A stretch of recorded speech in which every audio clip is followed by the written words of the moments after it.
The second exception is when there is a cause-effect relationship involved.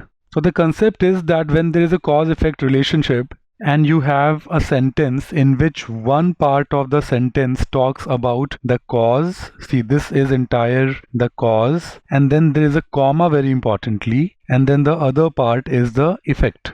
Cause, comma, effect relationship. Then in one part you will see the ed form and the other part will use ing form, and this is the construction. In fact, in such cases the two verbs should not have the same form. The sentence is perfectly alright. And remember, this applies only when cause and the effect have been separated by a comma. For example, in this case, see, Jack practiced a plethora of cont problems and thereby increased his accuracy. In this case, you see that the cause and the effect have been separated, and thereby it's not a comma that is separating the cause from the effect, and therefore this sentence requires the two verbs practiced and increased to be parallel, and the sentence is perfectly alright. Remember, it is this sentence where the exception has to apply. Jack practiced a plethora of cont problems is the cause, then there is a comma, and then the effect starts. Practiced and increased should not have the same verb forms because one is the cause and other is the effect. This sentence is not correct. It has to be Jack practiced a plethora of cont problems, comma, increasing his accuracy. This sentence is correct. One more example.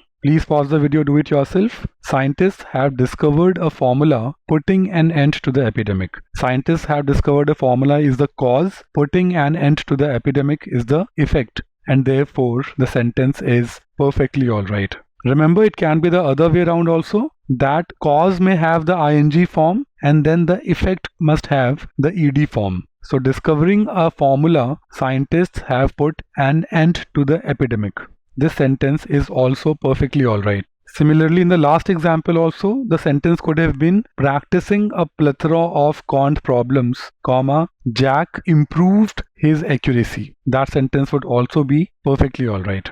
Let's apply this concept on a GMAT-like question. Please understand the meaning involved. Editorial boards of modern universities are coming up with something that does all of this and in effect enhances the possibility of something. So see, there is definitely a cause-effect relationship. This entire part is the cause, then there is a comma and there is an effect in the latter part of the sentence. So there should definitely be the ing form after the comma. See, a to or a for after the comma do not make sense. These can be easily eliminated, and more importantly, we know that cause, comma, effect is a standard usage, and then if the cause does not have the ing form, the effect must, and vice versa. So enhancing is the correct usage, and this is the right choice. Even option D, if you go by elimination, you will see that after comma as a method 2 is quite awkward. E is the correct answer choice.